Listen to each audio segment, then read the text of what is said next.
नमस्कार, मी doctor Tejas. Just for हार्ट्सच्या हेल्दी लाईफ सिरीजमध्ये तुमच्या सर्वांचं मनपूर्वक स्वागत. मागच्या मंगळवारच्या सेशनमध्ये आपण कॉन्स्टिपेशन बद्दल बोललो, म्हणजेच बद्धकोष्ठता किंवा मलावरोध ह्याच्याबद्दल बोललो. आजचं सेशन त्याच्या एक्झॅक्टली अपोजिट म्हणजे लूज मोशन्स किंवा अतिसार किंवा ज्याला डायरिया म्हणतात या विषयावरती आपण आज बोलणार आहोत. कॉन्स्टिपेशन तसं खूप कॉमन आहे, पण लूज मोशन्स किंवा डायरिया हे खूप कॉमन नाही. तरी सुद्धा आपल्या प्रत्येकाच्याच आयुष्यात कधी ना कधीतरी आपल्याला लूज मोशन्स होतात. बऱ्याच जणांना वर्षातून एखाद दुसऱ्या वेळेला हा त्रास होत असतो. विशेषतः लहान मुलांना किंवा वृद्ध माणसांना ज्यांची पचनशक्ती थोडीशी कमी आहे अशांना काही ना काही कारणांनी लूज मोशन्स होऊ शकतात. तर कारणं बरीच वेगवेगळी आहेत लूज मोशन्स होण्याची, ते पण बघणारच आहोत. पण लूज मोशन्स होतात म्हणजे नेमकं काय होतं, तर नेहमीपेक्षा आपली मल जो साफ करण्याची जी आपली टेंडन्सी असते ती त्याची फ्रिक्वेन्सी वाढते, म्हणजे आपल्याला वारंवार जायला लागतं मुळात. आणि दुसरी गोष्ट म्हणजे खूप पातळ मल बाहेर पडतो, कधीतरी पाण्यासारखा पण तो बऱ्याचदा असतो. तर या लूज मोशन्स मधून तुमच्या लक्षात आलं असेल की पाण्याचा बराच अंश शरीराच्या बाहेर निघून जातो. त्यामुळे लूज मोशन्स मध्ये तुमच्या आहाराची काळजी घेणं हे अतिशय महत्वाचं आहे. नाहीतर लूज मोशन्समुळे त्याचे अनेक तात्कालिक म्हणजे ज्याला आपण ॲक्यूट म्हणतो तसे दुष्परिणाम दिसू शकतात आणि कदाचित खूप लूज मोशन्स होत राहिल्या किंवा वेळेत उपचार केले गेले नाहीत तर अशा वेळेला ऍडमिट व्हायची सुद्धा वेळ येऊ शकते दवाखान्यामध्ये. तर हे आपण थोड्या काळजीने नक्की प्रिव्हेंट करू शकतो. त्यामुळे सुरुवातीला आपण ह्या डायरियाचे किंवा लूज मोशन्सचे काय कॉजेस आहेत किंवा कारणं आहेत ते आपण पहिल्यांदा बघणार आहोत आणि मग त्यानंतर आपण त्याच्यावरती काय उपाय करायचे आणि मग सगळ्यात शेवटी लूज मोशन्स होऊ नयेत म्हणून काय करायचं याबद्दल बोलणार आहोत. तर पहिल्यांदा बघूयात, हे जे लूज मोशन जेव्हा होतात तेव्हा बऱ्याचदा पोटदुखी किंवा गॅसेस होणं किंवा कधी कधी खूपच ताप येणं असेही सिम्पटम्स दिसू शकतात. तर ह्याची कारणं काय आहेत? तर कारणांमध्ये पहिल्यांदा मोठं कारण की काहीतरी इन्फेक्शन झालं असणं. तर मग याच्यामध्ये काही व्हायरल इन्फेक्शन असू शकतं किंवा काही बॅक्टेरियल इन्फेक्शन असू शकतं. तर या इन्फेक्शनमुळे पोट बिघडलेलं आहे आणि त्यामुळे लूज मोशन्स होत आहेत हे बऱ्यापैकी दिसून येतं. दुसरं कारण लूज मोशन्स होण्याचं म्हणजे आपण ज्याला फूड इंटॉलरन्स म्हणतो किंवा एखादा अन्नपदार्थ न पचणं, अपचन होणं आणि त्यामुळे लूज मोशन्स होणं हे सुद्धा अगदी कॉमन आहे.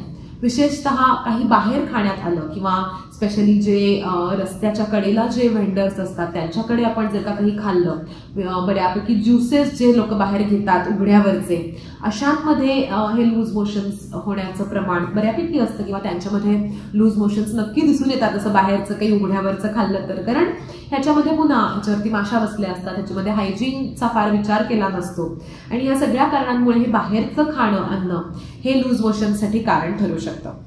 त्याचबरोबर आपल्या आहारातले काही पदार्थ जे पचायला काही जड असतात किंवा काहींना विशेष पदार्थ काही विशिष्ट पचत नाहीत, अशांना सुद्धा डायरिया किंवा लूज मोशन्स होऊ शकतात. फॉर एक्झाम्पल, काही जणांना लॅक्टोज इंटॉलरन्स असतो, म्हणजे ज्यांना दूध पचत नाही, अशांनी जर का दूध घेतलं आहारात तर त्यांना लूज मोशन्स होऊ शकतात. तर ही काही झाली आहारातली कारणं लूज मोशन्सची. त्याचबरोबर जर का काही औषधं घेतली असतील रिसेंटली, स्पेशली अँटीबायोटिक्स जर का दिली असतील तर अँटीबायोटिक्स मुळे सुद्धा लूज मोशन्स होऊ शकतात किंवा डायरिया होऊ शकतो. आपण मागच्या प्रोबायोटिक्सच्या व्हिडिओमध्ये एकदा बघितलं होतं की अँटीबायोटिक्स म्हणजे काय की हे सूक्ष्मजीवांच्या विरुद्ध काम करणारं औषध आहे आणि हे औषध जेव्हा आपण घेतो तेव्हा आपल्या पोटातले नको असलेले वाईट प्रकारचे किंवा त्रासदायक सूक्ष्मजीव तर मारले जातातच, पण त्याचबरोबर चांगले सूक्ष्मजीव सुद्धा याबरोबर मारले जातात आणि त्याचमुळे हे चांगले सूक्ष्मजीव जे आपलं पोट साफ होण्यासाठी किंवा मल तयार होण्यासाठी जे मदत करत असतात त्यांना जर का त्यांचं प्रमाण जर का कमी झालं तर निश्चितच लूज मोशन्स होऊ शकतात. म्हणूनच बऱ्याचदा अँटीबायोटिक्स बरोबर प्रोबायोटिक्सचे पण सप्लिमेंट दिले जातात, तुम्ही बघितलं असेल. तर हे अँटीबायोटिक्स हा एक महत्वाचा कॉज आहे किंवा एक कारण आहे लूज मोशन्स होण्याचं. पण हे सगळं टेम्पररी आहे, तुमच्या लक्षात आलं असेल. त्यानंतर बऱ्याचदा कॉन्टॅमिनेटेड वॉटर किंवा जे पाणी जर का स्वच्छ नाही घेतलं गेलं किंवा पिण्याचं पाणी जर का अस्वच्छ असेल, दूषित असेल तर त्याच्यामुळे सुद्धा लूज मोशन्स होऊ शकतात. त्याचबरोबर अनेकदा आपण कुठे प्रवासाला गेलो, त्याला आता तिथे आपलं तिथलं पाणी बाहेरचं पिऊन किंवा तिथलं अन्न खाऊन किंवा इव्हन काही इन्फेक्शनही तिथे होऊ शकतं. अशा वेगवेगळ्या कारणांनी प्रवासाच्या दरम्यान होणारे लूज मोशन्स हे खूप कॉमन असतात, ज्याला ट्रॅव्हलर्स डायरिया असं म्हणतात. तर ही झाली वेगवेगळी कारणं. शिवाय काही औषधांमुळे, जसं आपण म्हणलं अँटीबायोटिक्समुळे लूज मोशन होऊ शकतात, तसं काही अँटासिड्समुळे, ज्याच्यामध्ये स्पेशली मॅग्नेशियम असणारे अँटासिड्स असतात, त्यामुळे काहींना लूज मोशन्स होऊ शकतात. काहींना काही विशिष्ट थेरपी चालू असेल, समजा काही किमोथेरपी आहे किंवा काही औषधं कुठल्या आजारासाठी चालू आहेत, त्यामुळे हे लूज मोशन्स होऊ शकतात. किंवा काही जण कॉन्स्टिपेशन होतं म्हणून खूप जास्ती प्रमाणात लॅक्झेटिव्स घेतात, म्हणजे पोट साफ होण्याची औषधं खूप जास्ती प्रमाणात घेतात. अशा औषधांमुळे सुद्धा डायरिया होऊ शकतो. तर ही झाली डायरियाची किंवा लूज मोशन्सची वेगवेगळी कारणं. आता आपण बघूयात की या लूज मोशन्स जर का व्हायला लागल्या किंवा होत असतील तर काय काळजी घ्यायची किंवा काय करायचं, विशेषतः आपल्या आहारात, जीवनशैलीत काय बदल करायचे. तर मुख्यत्वे करून आपल्याला या काळामध्ये लक्ष द्यायला लागतं ते आपल्या वॉटर इनटेक किंवा फ्लुइड इनटेकवरती. कारण आपण आत्ताच बघितलं की लूज मोशन्समध्ये नेहमी शरीरातलं पाण्याचं प्रमाण खूप कमी होतं, कारण की मलाद्वारे बऱ्यापैकी पाण्याचा अंश बाहेर निघून जातो. त्यामुळे या काळात जर का पाण्याची किंवा फ्लुइड्सची काळजी घेतली नाही आहारामध्ये, तर नक्कीच डिहायड्रेशन होऊ शकतं आणि मग त्याचा त्रास होऊ शकतो. त्यामुळे जेव्हा लूज मोशन्स होत असतील तेव्हा बऱ्याचदा असं झालं असतं की तेव्हा पोटही दुखत असतं, तेव्हा काही खायची इच्छा होत नाही, उलटी होते. पण आवर्जून अशा वेळेला पाणी आणि फ्लुइड्स म्हणजे द्रव पदार्थ घेतले पाहिजेत. आता जेव्हा लूज मोशन्सद्वारे पाणी शरीराच्या बाहेर पडतं तेव्हा ते काही प्लेन पाणी पडत नाही, त्याच्याबरोबर शरीरातले क्षार किंवा त्याच्याबरोबर शरीरातले जे मिनरल्स आपण म्हणतोय, इलेक्ट्रोलाइट्स म्हणतोय, ते पण निघून जातात. त्यामुळे लूज मोशन्स होत असताना फक्त पाणी जर का तुम्ही घेत राहिलात, पाणी फक्त रिप्लेस केलं तुम्ही, तर कदाचित तुम्हाला खूप बरं वाटणार नाही किंवा पूर्ण ते सगळे इलेक्ट्रोलाइट्स रिप्लेस होणार नाही.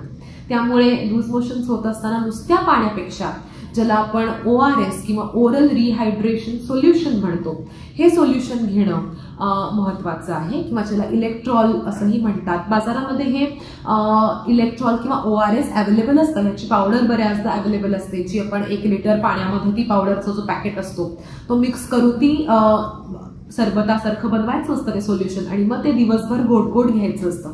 एका वेळेला खूप पाणी घेऊ नका पुन्हा, कारण की एकतर खूप खायची त्याची इच्छा नसते, उलटी होऊ शकते आणि खूप जास्त एका वेळेला पाणी घेतलं की पुन्हा लूज मोशन्सची टेंडन्सी वाढू शकते. त्यामुळे हे जे काही पाणी फ्लुइड्स आपण घेणार आहोत लूज मोशन्स होत असताना, ते थोड्या थोड्या अंतराने आणि थोड्या थोड्या प्रमाणात घोट घोट अशा प्रकारे घ्या.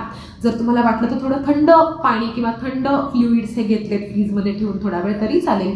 थोडं थंड घेतल्याने जरा लूज मोशन्सचं प्रमाण कमी होतं, इव्हन उलटीचं सेन्सेशन कमी होऊ शकतं. तर ORS म्हणजे जे म्हणलं मी तुम्हाला, पावडर तर असतेच, लिक्विड सुद्धा बाहेर हल्ली अवेलेबल असतं, पण तुम्ही घरी सुद्धा अगदी सोप्या प्रकारे हे ORS बनवू शकता. तर त्यासाठी तुम्हाला 1 लिटर पाणी घ्यायचं आहे, त्याच्यामध्ये साधारण 8 टीस्पून साखर घालायची आणि अर्धा टीस्पून मीठ घालायचं आहे. तर हे जर का तुम्ही छान मिक्स केलं, पाण्यामध्ये मिसळलं, छान विरघळवलं आणि मग त्यात तुम्हाला चवीसाठी लिंबू पिळायचं असेल तर हरकत नाही, कारण की लिंबामध्ये थोडं पोटॅशियम असतं. पोटॅशियम सुद्धा आपल्याला महत्त्वाचं असतं लूज मोशनच्या दरम्यान. तर हे ORS, होममेड ORS ज्याला आपण म्हणतोय, ते तुम्ही नक्कीच घरच्या घरी तयार करून लूज मोशन्स होत असताना घेऊ शकता. त्याचबरोबर तुम्ही नारळ पाणी घेऊ शकता, याबरोबर तुम्ही ताक घेऊ शकता किंवा जर का तुम्ही नॉन व्हेजिटेरियन असाल तर चिकन सूप किंवा ज्याला ब्रॉथ म्हणतो आपण, तर हे सुद्धा यावेळेला चालू शकतं. ह्याद्वारे सुद्धा आपल्याला शरीराला बरेच इलेक्ट्रोलाइट्स आणि मिनरल्स मिळू शकतात. त्यामुळे अशा वेळेला तुम्ही तुमचं शरीरातलं पाणी आणि क्षार ज्यांनी रिप्लेस होतील असे द्रव पदार्थ आवर्जून घेतले पाहिजेत आणि तुमच्या शरीरातलं पाण्याचं प्रमाण कमी होणार नाही ह्याच्याकडे तुम्ही लक्ष दिलं पाहिजे.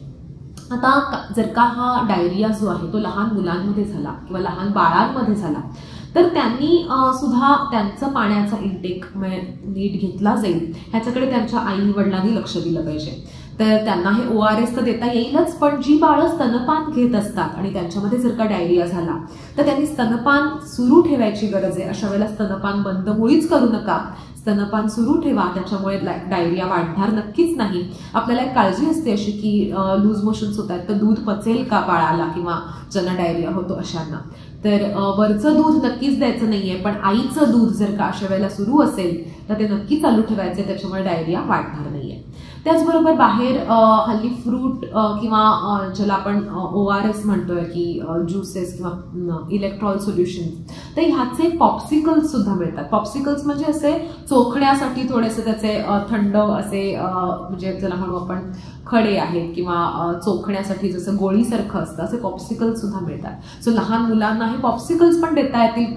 कदाचित जर का लहान मुलं खूप लिक्विड घ्यायची त्यांची इच्छा नसेल किंवा तुम्हाला ते त्रास देत असेल लिक्विड घ्यायला, पण त्यांना डायरिया होत असेल तर असे पॉप्सिकल्स पण तुम्ही थोड्या मोठ्या मुलांना देऊ शकता. पण येस, स्तनपान करणाऱ्या मुलांना तुम्ही स्तनपानासाठी अजिबात त्यासाठी बंद करू नका, स्तनपान ते सुरूच तुम्हाला ठेवायचं आहे. तर आता वळूयात आपण कुठले फ्लुइड्स याच्या काळात घ्यायचे नाहीत ह्याच्याकडे. कारण की आपण म्हटलं की पाण्याचे पदार्थ, द्रव पदार्थ भरपूर घ्यायला पाहिजेत, पण असे काही द्रव पदार्थ आहेत जे आवर्जून टाळायला सुद्धा पाहिजेत जेव्हा लूज मोशन्स होतात तेव्हा. तर यामध्ये पहिला नंबर लागतो तो सगळ्या कार्बोनेटेड बिव्हरेजेस किंवा शीतपेयांचा किंवा दुधाचा. दूध या काळामध्ये वरचं दूध आपण जे म्हणतो ॲनिमल मिल्क ते कमी प्रमाणात घेतलं पाहिजे किंवा चहा कॉफीचा इंटेक पूर्ण थांबवला पाहिजे या काळामध्ये. तुम्ही कदाचित ऐकलं असेल की लूज मोशन्स होत असताना कोरा चहा प्यायला देतात. तर कोरा चहा थोडासा चालेल, कोरा चहा पण अगदी माइल्ड, खूप उकळून खळखळ किंवा खूप स्ट्रॉंग असलेला कोरा चहा द्यायची गरज नाही, पण माइल्ड कोरा चहा अगदी घोटभर किंवा अर्धा कप असा थोडा थोडा घेतलेला चालेल. पण रेग्युलर चहा कॉफी या काळामध्ये बंद केलेलं उत्तम. त्यानंतर अजून ज्याच्यामध्ये कॅफिनेटेड ड्रिंक्स किंवा कॉफी कॅफेनचं प्रमाण आहे अशी सगळी पेय या काळात टाळायला पाहिजे. त्याचबरोबर जर का अल्कोहोल घेणारी मंडळी असतील तर त्यांनी अल्कोहोल पूर्णपणे अवॉइड करायला पाहिजे या काळामध्ये.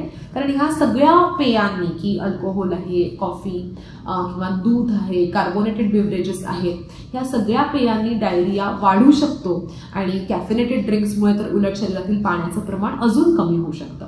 त्यामुळे असे पदार्थ तुम्ही नक्की टाळले पाहिजेत किंवा असे फ्लुइड्स तुम्ही नक्की टाळले पाहिजेत. तर हे होतं आता लिक्विड्स बद्दल की काय घ्यायचं आणि काय नाही घ्यायचं लिक्विड्समध्ये. आता आपण बोलतोय की या काळात काय खायचं. तर पहिल्यांदा काय खायचं याच्यामध्ये आपल्याला प्रोबायोटिक्सचा विचार पुन्हा केला पाहिजे की जे मित्र जीवाणू आपल्याला आहेत ते आपल्याला डायरिया थांबवायला नक्की मदत करतात.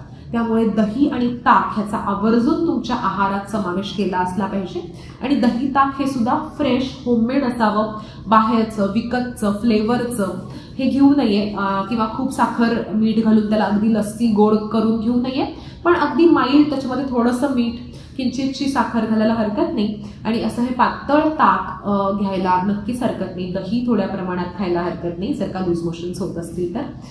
खायचं काय, तर खाण्यामध्ये जनरली सांगितलं जातं की ब्रॅट डाएट. ब्रॅट म्हणजे BRAT.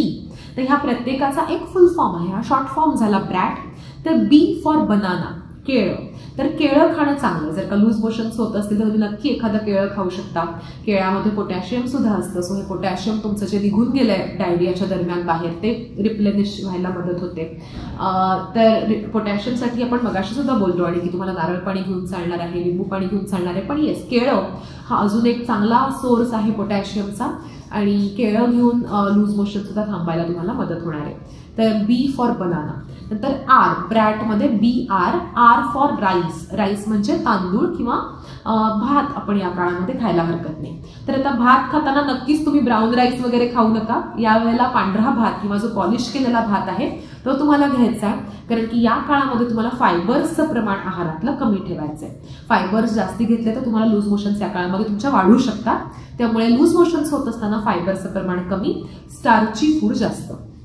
त्यामुळे पांढरा भात घ्यायला हरकत नाही. पांढऱ्या भाताबरोबरच ती बऱ्याचदा या काळामध्ये साबुदाण्याची कांजी किंवा अरारूट, तुम्ही ऐकलं असेल अरारूटची कांजी घ्यायला हरकत नाही. कांजी म्हणजे एक तर तुम्ही यासाठी तांदळाचं पीठ किंवा साबुदाण्याचं पीठ किंवा अरारूटचं पीठ पाण्यामध्ये कालवून ते थोडं शिजवू शकता आणि मग ह्याच्यामध्ये शिजल्यानंतर तुम्ही त्यात एक तर थोडं अजून पाणी घालून त्याला पातळ करा थोडंसं आणि मग मीठ जिरेपूड घालून प्या किंवा मग तुम्ही ह्याच्यामध्ये थोडंसं दही घालून छान त्याला उकड सारखं असं करून त्याचं खाल्लं, किंवा आंबील आपण म्हणतो, तर ही अरारूट किंवा तांदळाच्या पिठाची किंवा साबुदाण्याच्या पिठाची आंबील तुम्ही करून खाल्ली तर त्यामुळे सुद्धा तुमच्या लूज मोशन्स कमी व्हायला बऱ्यापैकी मदत होते. तर हे सुद्धा तुम्ही दिवसातून 2-3 वेळेला थोड्या थोड्या प्रमाणामध्ये घेऊ शकता आणि तुमचे लूज मोशन्स नक्की इम्प्रूव्ह होऊ शकतात. तर हे झालं BR. आता A फॉर ॲपल. तर आता यावेळेला तुम्हाला ॲपल मधलं पेक्टिन तुम्हाला मदत करणारे लूज मोशन्स तुमचे थांबवायला. पण आता बऱ्याचदा जर का तुम्ही रॉ ॲपल खाल्लं किंवा कच्चं सफरचंद खाल्लं तर लूज मोशन्स तुम्हाला वाढू शकतात. त्यामुळे या काळामध्ये ॲपलचा सॉस करून खाणं असं म्हटलं जातं किंवा ज्याला ॲपल सॉस म्हणतात. तर सोप्या भाषेमध्ये ॲपल थोडं शिजवून, सफरचंद शिजवून साल काढून मग ते खायचं. साधं एक सफरचंद अख्खं तुम्ही कुकरमध्ये ठेवा, कुकरला छान एक वाफ आणा की ते सफरचंद बऱ्यापैकी शिजतं किंवा वाफवलं जातं आणि मग त्याचं साल काढून ते तुम्ही छान घेऊ शकता. तुम्हाला वाटलं तर त्यावर थोडंसं मीठ आणि लिंबू पिळून पण घ्यायला हरकत नाही. हे सफरचंद तुम्ही खाल्लं किंवा लहान जर का मुलं असतील घरामध्ये तर त्यांना त्याची प्युरी करून शिजवलेल्या सफरचंदाची तुम्ही दिली तर त्यामुळे सुद्धा लूज मोशन्स थांबायला मदत होऊ शकते. तर BRA. आणि T फॉर टोस्ट, की या काळामध्ये मी म्हणलं तुम्हाला की स्टार्ची फूड तुम्ही घेऊ शकता. तर त्यामुळे टोस्ट किंवा ब्रेड यासारखे पदार्थ नक्की तुम्हाला थोड्या प्रमाणात घेता येतील जेणेकरून तुम्हाला लूज मोशन्स थांबायला मदत होईल. तुमच्या लक्षात येईल की हे पदार्थ आपण कॉन्स्टिपेशनच्या व्हिडिओमध्ये मागच्या नको सांगितले होते. ह्यातले बऱ्यापैकी पदार्थ की याला म्हणजे स्टार्ची फूड्स आहेत की बटाटा, साबुदाणा किंवा ब्रेड असे पदार्थ खाऊ नका आपण म्हणतो कॉन्स्टिपेशनमध्ये. पण तुमच्या लक्षात आलं असेल की जेव्हा डायरिया होतो, जेव्हा आपल्याला घट्ट मल होण्याची गरज आहे, अशा वेळेला मात्र हे पदार्थ तुम्ही थोड्या प्रमाणामध्ये आहारामध्ये घेऊ शकता. तर हे होतं ब्रॅड डाएट बद्दल आणि हे तुम्हाला नक्की मदत करेल. पण आता आहारामध्ये कुठले पदार्थ टाळायचे, तर अशा वेळेला मी म्हणलं तसं फायबर्स खूप असणारे पदार्थ की ज्याच्यामध्ये खूप भाज्या आहेत, फळं आहेत किंवा सालासकटची धान्य आहेत, बीन्स आहेत, डाळी, कडधान्य आहेत, हे पदार्थ या काळामध्ये टाळलेलेच बरे.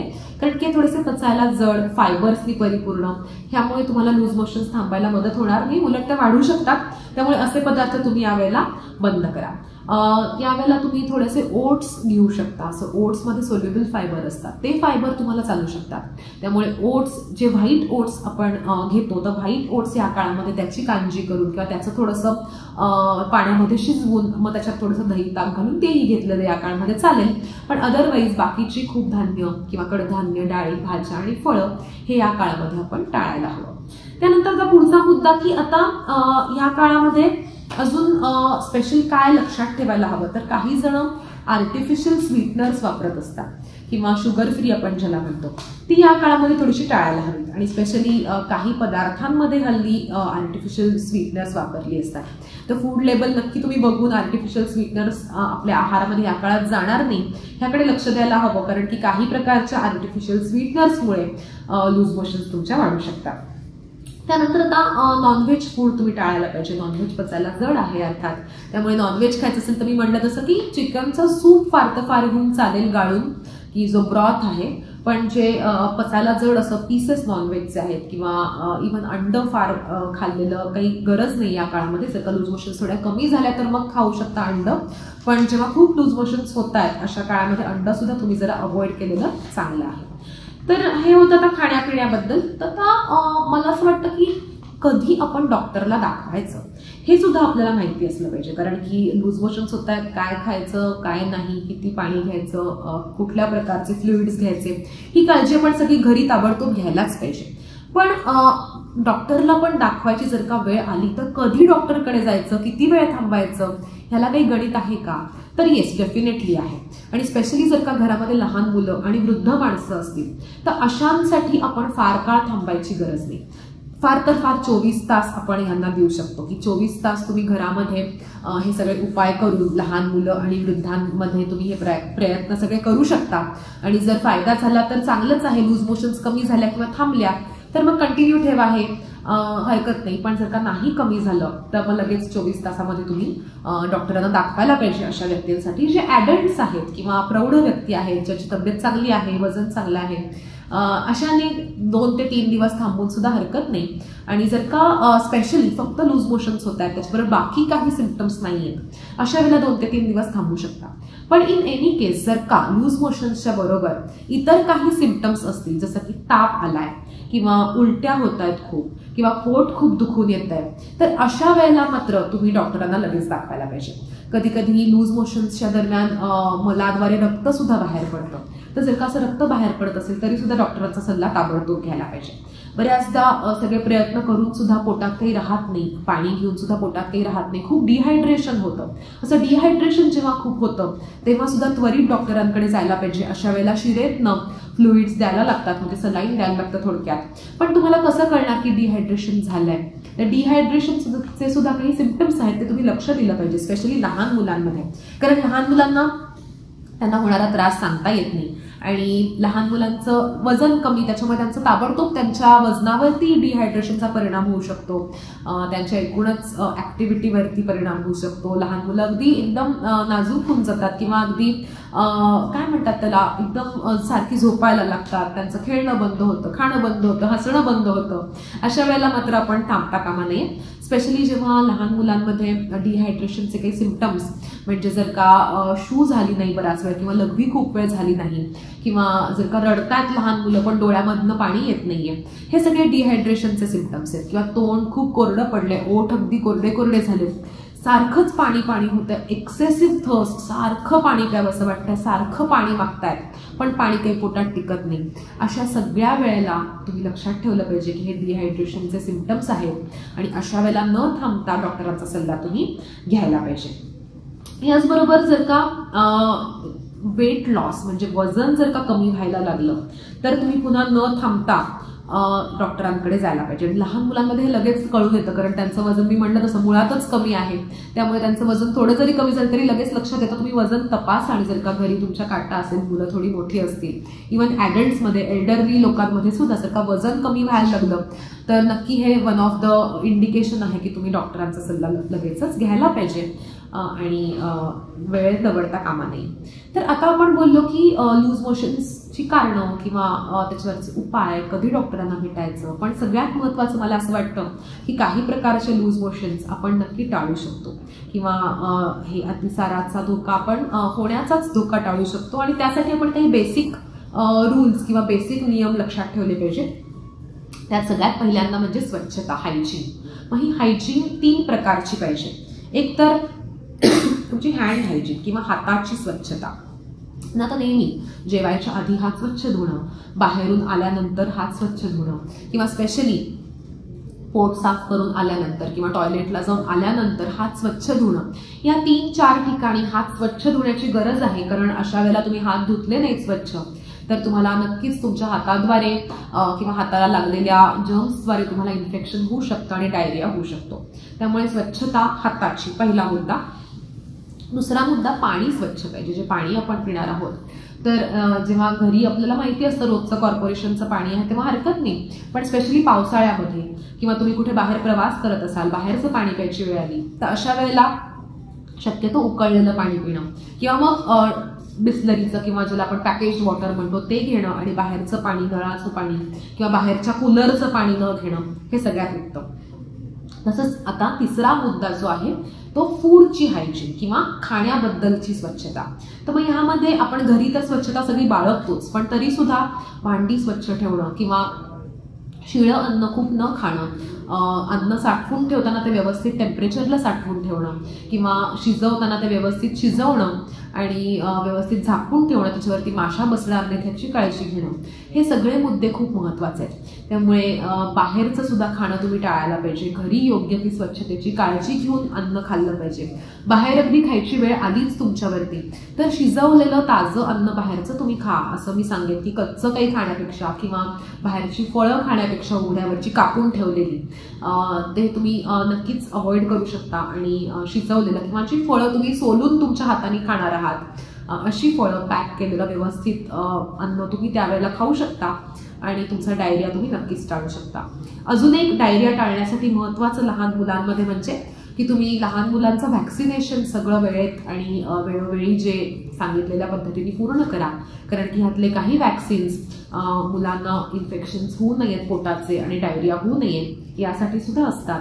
त्यामुळे हायजीन मेंटेन करून आपण हा डायरिया नक्कीच टाळूयात, प्लस व्हॅक्सिनेशन योग्य प्रकारे करून आपण हा डायरिया टाळूयात. आणि जर का असं झालंच, लूज मोशन झाल्याच, तर घरी योग्य काळजी घेऊन आपण घरच्या घरी त्याचा ट्रीट करायचा प्रयत्न जरूर करूयात. पण मी मगाशी म्हणल्याप्रमाणे जर का काही इंडिकेशन्स आपल्याला दिसले की त्या डॉक्टरांचा सल्ला घ्यायला हवा, कुठल्या वेळी घ्यायला हवा आपण हे बोललोय, तर त्यावेळेला न विसरता, न वेळ दवडता डॉक्टरांचा सल्ला सुद्धा घ्यायला हवा आणि योग्य ते उपचार घ्यायला हवे, जेणेकरून हा डायरिया किंवा लूज मोशन्स लवकरात लवकर बरे होतील आणि त्याचे कॉम्प्लिकेशन्स काही होणार नाहीत असं मला वाटतं.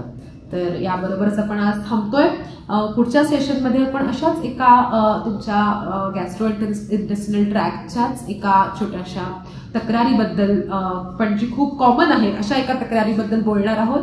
मी आता सांगणार नाहीये, सस्पेन्स थोडासा ठेवूया, पण आपण पुन्हा नक्कीच भेटतोय पुढच्या मंगळवारी संध्याकाळी 7 वाजता. तोपर्यंत तुमचे काही प्रश्न असतील, काही शंका असतील तर त्या मला जरूर कमेंट्समध्ये पाठवा, मी त्याची उत्तरं नक्की देईन. भेटूयात पुन्हा पुढच्या मंगळवारी. धन्यवाद.